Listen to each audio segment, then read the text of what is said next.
Kita beralih ke Amerika, spekulasi lama soal siapa pendamping Donald Trump sebagai cawapres Partai Republik akhirnya terjawab dengan pemilihan Senator J.D. Vance. Ya, Vance adalah pendatang baru dalam politik nasional dan menjadi cawapres termuda di Amerika Serikat sejak majunya Richard Nixon pada 1952.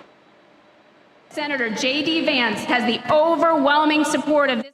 Pengumuman Senator J.D. Vance sebagai calon wakil presiden saat konvensi nasional Partai Republik di Milwaukee akhirnya menjawab pertanyaan soal siapa yang bakal mendampingi mantan Presiden Donald Trump dalam Pilpres November. Senator asal Ohio ini mewakili identitas Rust Belt, kawasan yang tadinya pusat industri namun kini terpuruk, sehingga banyak warganya merasa resonansi dengan slogan kampanye Trump yaitu Make America Great Again, membuat Amerika negara hebat lagi, sering disingkat MAGA.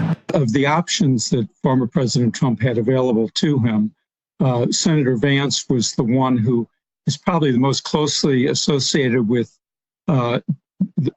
President Trump's MAGA style and philosophy. And so I think that President Trump is hoping is that he will help energize some voters to vote who might not otherwise vote. That he will appeal to people who have a similar background as Senator Vance comes from. J.D. Vance pertama dikenal luas lewat autobiografinya, Hillbilly Elegy, yang mengisahkan masa kecilnya di tengah kemiskinan dan keterpurukan ekonomi di Middletown, Ohio. Vance lalu berkarir di Korps Marinir, lulus dari The Ohio State University dan Yale Law School, dan berkarir dalam modal Ventura sebelum akhirnya terjun ke politik.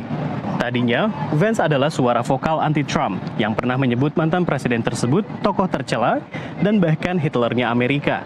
Tapi kini, ia balik menjadi pendukung kuat Trump. Dan tak lama setelah penembakan Trump di Pennsylvania, J.D. Vance menyalahkan retorika Presiden Joe Biden atas percobaan pembunuhan ini. Penembakan terhadap Donald Trump yang terjadi saat ia berkampanye di Pennsylvania membayang-bayangi proses konvensi nasional Partai Republik di Milwaukee ini.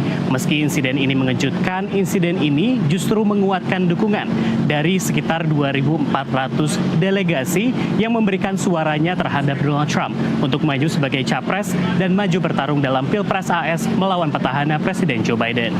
Merespon pemilihan Vance, Presiden Biden menyebut cawapres Partai Republik itu sebagai seorang tiruan Trump. Sementara demonstran yang berdemo tak jauh dari lokasi konvensi tetap menyoroti sosok sang capres. I came down because I thought it was important to remind people that we have two candidates and one of the candidates has 34 felony counts against him. Tapi pemilihan Vance kembali menyemangati masa Partai Republik. The question is not about the past, the question is about the future and how we move forward as a country and the issues impacting the American people. Berusia 39 tahun, J.D. Vance adalah sosok termuda di antara tokoh-tokoh yang selama ini diproyeksikan sebagai calon wapres pendamping Trump. Dari Milwaukee, Wisconsin, Rio Tuasikal, Randy Wicaksana, dan tim VOA.